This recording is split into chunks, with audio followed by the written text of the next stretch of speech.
Buenos días, hoy es martes 6 de diciembre del año 2022. Transmitimos desde Cuenca, Patrimonio Cultural de la Humanidad. Hasta ahora estamos saludando al sociólogo Jaime Chuchuca, abogado también y catedrático universitario. Jaime, buenos días, gracias por aceptar la invitación para ir conversando, escuchando sus puntos de vista sobre la campaña electoral en Cuenca y en el Azuay. ¿Cuál es su lectura de lo que está sucediendo? Buenos días. Muy buenos días, estimado Jaime. Espero que esté muy bien por allá en la radio. Precisamente yo creo que existen algunas valoraciones de mucha importancia en esta época de campaña electoral. Primero porque hay una irregularidad, tal vez que se expresa en todo el planeta, que es el fenómeno social del fútbol. En este caso con el Mundial de Qatar 2022. Y le cuento, Jaime, que para incluso las situaciones de marketing y mercadeo normales que se hacen en las empresas, arrojan muchos sesgos precisamente por el mundial, debido a que las diferentes campañas de marketing tienen que estar enfocadas sí o sí a la cuestión del fútbol. Entonces, frente a eso, las encuestas locales de las distintas ciudades y provincias del Ecuador, pues en realidad deben contemplar todo este sesgo y el filtro que tienen alrededor del mundial, precisamente porque las campañas electorales que entregando hojas con imágenes en las redes sociales, de alguna u otra forma llegando al ciudadano en las diferentes expresiones, no pueden incrementar de un momento a otro el voto. Incluso las campañas presidenciales que se realizan internamente de cada una de las instituciones del Estado, etcétera, no tienen el mismo rigor que tenían antes de que empiece el Mundial. Entonces, el fenómeno del fútbol es así, estimado Jaime. Incluso uno se sube a un bus, en un taxi, pasea por la ciudad y escucha nada más que las cuñas de Qatar 2022. Y al escuchar en el caso de Cuenca y el Azuay, que sube un porcentaje electoral de algunos candidatos en menos de 15 días en pleno mundial, me parece a mí muy sospechoso, por no decirle. La mayoría de encuestas en época de campaña electoral en realidad son parte de la propaganda. Usted, estimado Jaime, como otros periodistas conocen muy bien ya durante años, que las encuestas a veces se convierten en una campaña política más y tratan de formar opinión pública. Y no es solamente esto, no lo digo como crítica, sino porque construye la subjetividad del votante. Pero Y eso es lo Jaime, que hacen Jaime, las encuestas. tratan de manipular la opinión del electorado con datos falsos, poniéndole al candidato en primer lugar, en segundo lugar, pero el pueblo ya no come cuentos, se supone. Pero además de eso es que, para decir no que toda la encuesta es falsa, sin embargo son verdades parciales o verdades a medias. Como hace un rato decíamos, quizá las encuestas verdaderas, a veces este ejercicio que puede ser un diagnóstico, porque en realidad frente a las elecciones es un diagnóstico, un prediagnóstico de lo que está sucediendo, ya que la convocatoria y la campaña legal todavía no comienza. A pesar de eso, tendrán alguna situación de verdad, pero que se la guarda el encuestador y la persona que paga la encuesta, porque una encuesta es muy cara. De las últimas que he revisado, y que también algunas de esas publicó Diario El Mercurio, se realiza sobre 400 personas. Bueno, hay que figurar también quiénes están pagando las encuestas, qué empresas son, etcétera, ¿no? Entonces, frente a eso, lo que últimamente hago, estimado Jaime, yo, es cotejar esas encuestas con el registro subjetivo de la etnografía virtual que uno va presenciando en las redes sociales. Entonces, a veces no cuadra muy bien este registro electoral.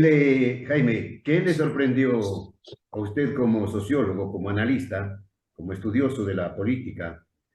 ¿Qué le sorprendió sobre la última encuesta publicada por Diario El Mercurio, en donde ya uno de los candidatos, el doctor Felipe Delgado, salió a decir que estas encuestas son falsas y dijo que sumando los porcentajes de la supuesta encuesta, daba 106%.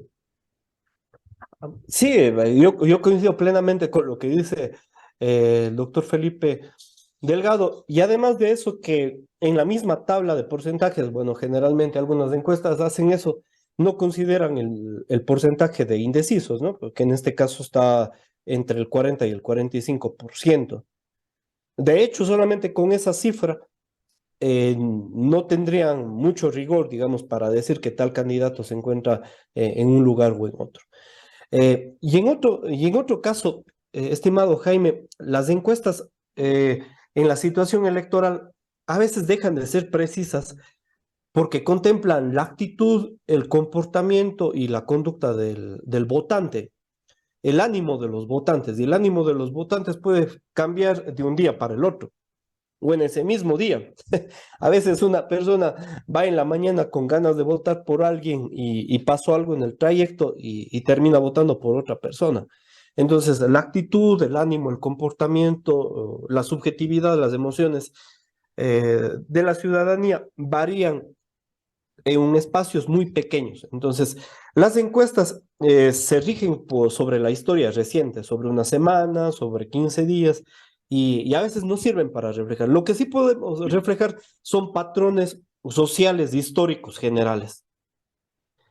Y en medio de eso sí podemos ir viendo algunas comparaciones. Ahora, por ejemplo, una persona que tenga el poder de una alcaldía, de una prefectura o de la presidencia, obviamente que va a tener mayor poder, mayor visibilidad, Como en mayor el conocimiento caso, sobre el ciudadano. como en el caso del alcalde de Cuenca actual, que Exactamente. dispone, que está utilizando todos los bienes, toda la maquinaria, el personal, el dinero, que es del pueblo cuencano, lógicamente para promocionarse, ¿no? Allí hay un enorme de diferencia con la mayoría de candidatos que tienen, entiendo, recursos económicos limitados, que no tienen vehículos a la puerta, que no tienen personal pagados por la administración municipal.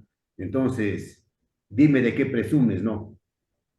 Ahora, eso depende también del candidato y de las fuerzas sociales que le apoyan a cada uno de los candidatos, porque existen candidatos que provienen con apoyo del sector privado muy grande, que tienen consultoras, encuestadoras propias, el apoyo del gobierno central, que esa es otra de las situaciones. Además del fenómeno del mundial, en las elecciones seccionales, por lo menos en más de una década, en el caso del Ecuador, eh, también por el fenómeno del correísmo y luego en el caso del morenismo, depende el apoyo del presidente a uno u otro candidato para conquistar pros y contras, para conquistar el electorado y para conquistar también animadversores sobre esa candidatura.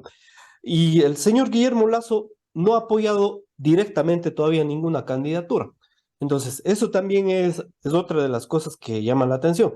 Y hemos dicho ya durante muchas entrevistas que incluso eh, Guillermo Lazo podría tener hasta dos o tres candidatos que han trabajado precisamente con él y que le tienen mucho apoyo. Entonces, esto también va a depender mucho en el tiempo, estimado Jaime. Y esta campaña es muy corta. Además del fenómeno social del mundial, por ejemplo, en el caso de Quito vienen fiestas de Quito en esta misma semana, el día de hoy es más, empieza y arrancará toda esta semana una muy fuerte campaña alrededor de las fiestas. Luego de eso, las fiestas de Navidad, más tarde fiestas de fin de año, y llegamos a una campaña que obviamente van a ser como siempre, entregar caramelos, etcétera, pero que está rodeada de algunas otras distracciones para el público y para el ciudadano. Y no nos queda más que enero y en febrero ya son las elecciones. Entonces es una campaña que va a estar muy irregular, estimado Jaime. Entonces el ciclo electoral en todo caso es muy corto. Entonces se marcan algunas tendencias electorales a favor y en contra de los candidatos que son muy tenues, que en una encuesta con tan pocas personas encuestadas, me parece que no pueden revelar estos asuntos propios. Esto quizá como una introducción, estimado Jaime, de la construcción de las subjetividades alrededor de las encuestas, que ahora también están intercedido por el fenómeno de las redes sociales, ¿no? elección va ingresando en el panorama electoral una nueva red social. La anterior elección y esta también, la anterior de presidente, entró TikTok. Y ahora, para esta campaña, esta red social TikTok va a ser la primera seccional que tengamos para averiguar a través de esta herramienta. Jaime, ¿le preocupa a usted esta falta de propuestas serias de parte de los candidatos, propuestas serias para solucionar los graves problemas que tiene Cuenca y la provincia de La Suay? Porque no hemos escuchado a los candidatos explicar, decir, este es mi plan de trabajo, para que el electorado pueda entender hacia dónde van sus objetivos. Simplemente hemos visto una serie de cosas en TikTok, algunos videos por allí, haciendo visitas, abrazando a la gente, haciendo payasadas inclusive, pero nada más.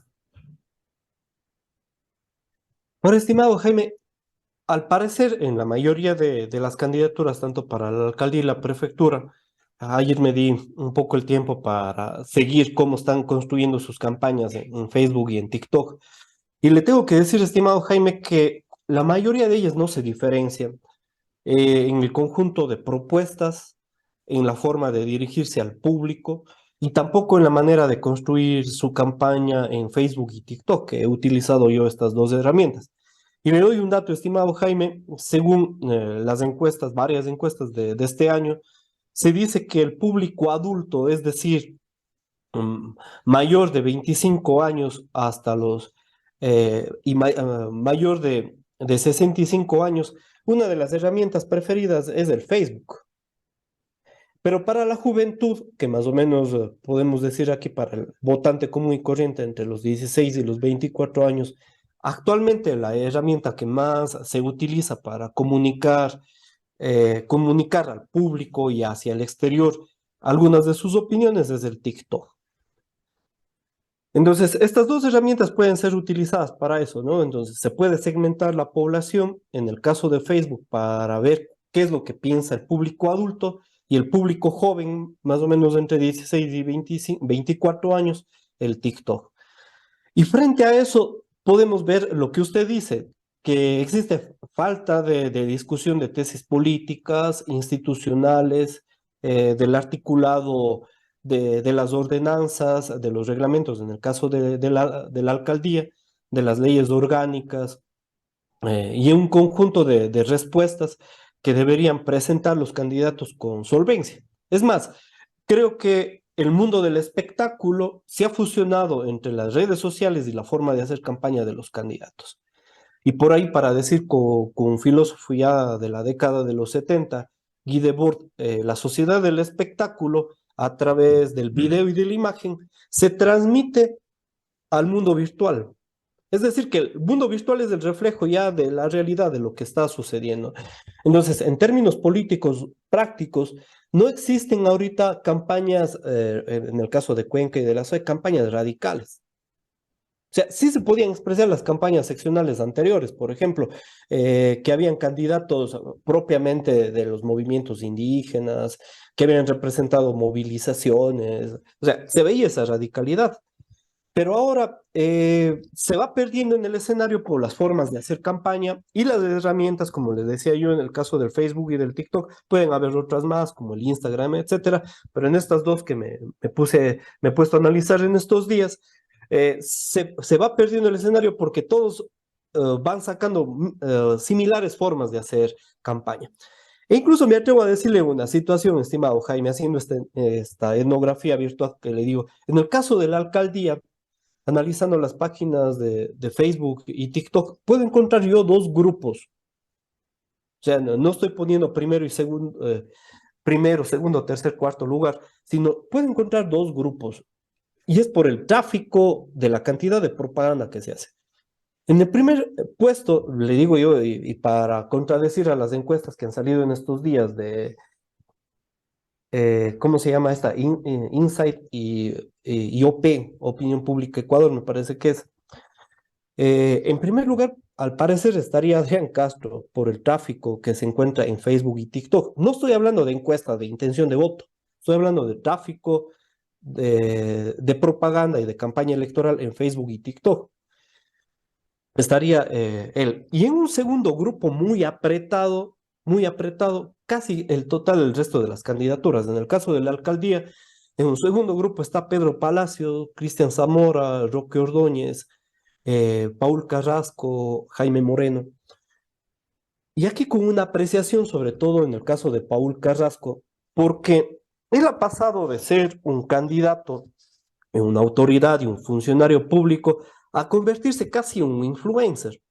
Si usted se fija un poco en las redes que actualmente él maneja, como es Facebook y TikTok, en la fonda de Carrasco, él prácticamente se ha convertido en un influencer. En el Facebook tiene 93.000 seguidores. Hay algunos videos que llegan a tener 300.000, 400.000 vistos en el caso de TikTok. Entonces, él ya no solamente que no hay como decir todas estas personas van a votar por él, porque no, porque efectivamente lo están viendo en otras partes del país, en otras provincias, no es un candidato únicamente local. Entonces, ahora, ¿las personas votan por un influencer? Es la pregunta en el caso de Paul Carrasco, ¿no?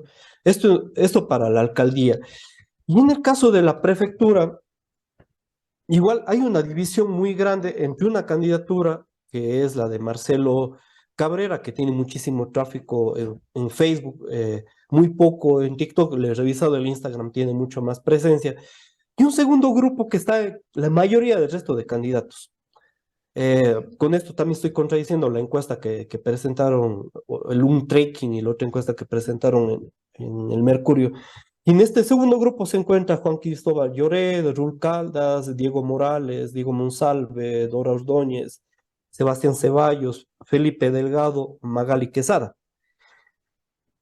Y al parecer, estimado Jaime, le decía antes, ¿no? Facebook se utiliza más para el público adulto, sin embargo, hay algunos que no han podido manejar esta herramienta y TikTok para el público joven. Sin embargo, aquí en el caso de la prefectura, algunos candidatos que ya son de edad, digamos, ya avanzada, en las lides electorales también, como Marcelo Cabrera y Felipe Delgado, están manejando más o menos bien las redes sociales, ¿no? Me admiro mucho el revisar el día de ayer, por ejemplo, a Felipe Delgado. Tiene muy buena respuesta y bastante interacción en, en Facebook. Y lo mismo los otros candidatos que nombré, ¿no? Estoy comparando estos dos grupos. Entonces, sí se puede apreciar eso, pero hacer una diferenciación precisa entre segundo, tercer, cuarto, quinto y sexto lugar me parece difícil incluso con una encuesta. En estos días, por los fenómenos sociales anteriores que comentaba. Jaime, hablando de las encuestas manipuladas, esas que prefabricadas para beneficiar a uno u otro candidato y tratar de convencer al electorado de que están muy bien en las encuestas, de que van punteando, ¿no debería intervenir de alguna manera el Consejo Nacional Electoral? Porque ellos se lavan las manos diciendo, no estamos en campaña oficial.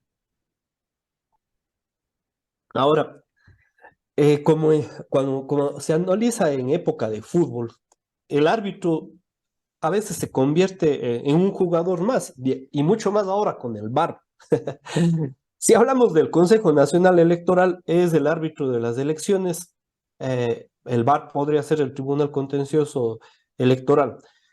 Y no han variado mucho las piezas alrededor del Consejo Nacional Electoral de las elecciones de presidente últimas del Ecuador. Recordemos, estimado Jaime, que en las elecciones de 2019 el Consejo Nacional Electoral, por apego, por participación política, por participación electoral antes de ser consejeros nacionales electorales, la mayoría de ellos se identificaron con una candidatura y hasta el día de hoy son parte de esa fuerza, como es la del presidente de la República, Guillermo Lazo. E incluso en los momentos que se cuestionó las elecciones y se habló de un denominado fraude, usted recuerde que en el salón del Consejo Nacional Electoral en Quito se entrevistaron Guillermo Lazo y Yacu Pérez en frente de los 5 consejeros y se dijeron que se iban a abrir las urnas. Al poco tiempo, el Consejo Nacional Electoral no abrió urnas, tampoco el Tribunal Contencioso Electoral, y terminaron decidiendo. Parecía el señor Guillermo Lazo un consejero más que estaba tomando decisiones. Y en frente a eso, este Consejo Nacional Electoral es el mismo con un cambio, es el mismo que se presenta para terciar en estas elecciones. Es decir, que el árbitro va a ser el mismo de las elecciones anteriores. Aquí va a tener muchísima fuerza los candidatos conservadores que estén alrededor de la línea del presidente de la República, Guillermo Lazo, y algunas otras fuerzas que están alrededor de él. Entonces, ahora en medio de esto, de la situación electoral y de la campaña, ellos no pueden controlar porque las redes sociales rebasan cualquier institución, rebasan al mismo Estado, se convierten en redes transnacionales. Entonces, el Consejo Nacional Electoral adolece, no tiene herramientas para poder controlar las redes sociales. Y la campaña, que es de a pie, tampoco tiene un equipo para hacer eso. Pero incluso se podría ver en el Facebook, tranquilamente lo podría hacer el Consejo Nacional Electoral. Yo he visto en Facebook cómo ya se está gastando en publicidad. Muchos candidatos están pagando ya publicidad en Facebook. Entonces se pueden hacer cortes, ¿no? En algunas figuras, usted entra a páginas de Facebook, que es donde se puede hacer, y el ciudadano y quienes nos escuchan pueden hacer eso. Entran a la página de X candidato, a la fanpage, y pueden ver si están haciendo publicidad en alguna foto, en algún video, etcétera. Y ahorita no es época para realizar, entonces el Consejo Nacional Electoral lo puede hacer. Si yo haciendo de modo individual he visto esto, no se diga el Consejo Nacional Electoral que Claro. tiene un equipo muy grande, ¿no? Bueno, por último, sociólogo, el candidato a la prefectura, doctor Felipe Delgado, también ha manifestado, ha alertado, acaba de alertar a través de un video, que en el caso de Cuenca y de la SOI, se está preparando un fraude. Bueno, hablar de fraude tan tempranamente, no coincidiría yo en realidad con esto, pero lo que sí puedo decir es que el Consejo Nacional Electoral ha jugado muy duro, ya desde la inscripción de las candidaturas. En el caso de Cuenca, recordemos la candidatura de Luca Payanca, que tal vez hubiera podido golpear el tablero político para la No le alcaldía, permitieron. no le permitieron inscribirse. Y yo creo que si se puede hablar de un outsider en estas elecciones, el nombre de Luca Payanca precisamente coincide con ese concepto. Y la dupla de candidatura que iba con Sebastián Ceballos, ¿no? Que estaban auspiciados por Unidad Popular. Entonces, obviamente yo creo que parte del electorado o votará también por Sebastián Ceballos. En esta encuesta le dan a él el 9%. Entonces, yo creo que ellos se vieron afectados en esta candidatura. Y le digo una lectura un poco crítica respecto a lo que sucedió también en las anteriores elecciones. Yo creo que el Consejo Nacional Electoral, sede local y nacional, estaba pensando en esto. Es mejor evitar que un candidato se inscriba ahora que tener problemas que este candidato gane en las elecciones, como en el caso de Yacu Pérez, ¿no? Que nadie decían que no iba a ganar, terminó ganando y terminó siendo candidato a la presidencia y casi que llega a la segunda vuelta, ¿no? Por estos problemas del mismo Consejo Nacional Electoral. Entonces, con Luca Payanca, yo creo que ellos pensaron históricamente este proceso y dijeron, más bien evitamos que sea candidato ahora y nos evitamos futuros problemas. Entonces, fueron altamente golpeadas estas candidaturas y como tal fue golpeado el tablero electoral general para la alcaldía de Cuenca. Entonces, ha perdido credibilidad en esto el Consejo Nacional Electoral. Y todos los candidatos, le digo, estimado Jaime, todos los candidatos a la alcaldía, la mayoría han presentado su solidaridad para la candidatura de Luca Payanca. Pero una vez más, yo creo que es muy temprano para hablar de encuestas. Las encuestas propias ya de la situación del fenómeno electoral, yo creo que las podemos ver en el mes de enero, Ujú. precisamente por Claro. todos estos fenómenos sociales que se están desenvolviendo. O sea, entre usted contestar una encuesta y ver el partido Ecuador-Senegal, obviamente, incluso a uno que le interesa muchísimo la política, preferiría quizá ver el partido, el partido de Ecuador-Senegal. Entonces, creo aquí yo que las encuestas lo que sí podrían dar real es que ¿Quién ha subido la popularidad? Por ejemplo, es Ener Valencia, ¿no? Por los goles que se mandó. Pero los candidatos, ni en Quito, Guayaquil, ni en Cuenca, podrían hablar de iguales circunstancias, porque estamos atravesando un fenómeno social global. Entonces, en enero, las primeras semanas de enero van a ser eh, muy prácticas para este ejercicio de la encuesta. Ujú. Pero Pero les invito, medios de comunicación, en general estoy hablando, medios de comunicación o determinados medios de comunicación que se permitan publicar encuestas falsas, difundir datos falsos a cambio de dinero, eso es antiético. sí, y en realidad les invito yo a los ciudadanos, porque ya todo el mundo se da cuenta de esto. Es muy práctico ahora por las redes sociales. Imagínense que hay las herramientas de Big Data que son difíciles de manejar para el público común y corriente, pero hacen esto. Encuentran las interacciones de cada uno de los candidatos, el número de las interacciones, el número de los seguidores, de las visualizaciones, de los aprecios y de los compartidos, y a través de eso ven el gusto de los candidatos. Y hay una retroalimentación. Las redes sociales tratan de cambiar el gusto de los candidatos a través de la influencia que tiene la publicidad. El público común y corriente formamos parte nosotros también y el ciudadano puede entrar a las páginas de los candidatos y hacer un ejercicio simple y ver la recepción que está teniendo ante los candidatos y contrastar también con las encuestas. Le digo, estimado Jaime, yo no me he equivocado en algunas candidaturas, incluso internacionales de otros países. Por ejemplo, en el caso de Lula, hemos podido apreciar que iba a ganar, en el caso del hermano país de Colombia, la candidatura de Gustavo Petro, en Argentina igual, con Fernández, hice yo este ejercicio también con Gabriel Boric en Chile, y quizás es significativo. Uno puede tener una referencia a diario, semanalmente, incluso más, eh, de modo más preciso que una encuesta que es realizada hace un mes, hace Bien, 15 días. volveremos, Jaime, la primera semana de enero para seguir conversando sobre este tema de la campaña electoral y ver qué ha sucedido en el mes de diciembre. Gracias al sociólogo Jaime Chuchuca, abogado y catedrático universitario. Jaime, desde siempre y hasta siempre. Un gusto, muchas gracias, que esté muy bien.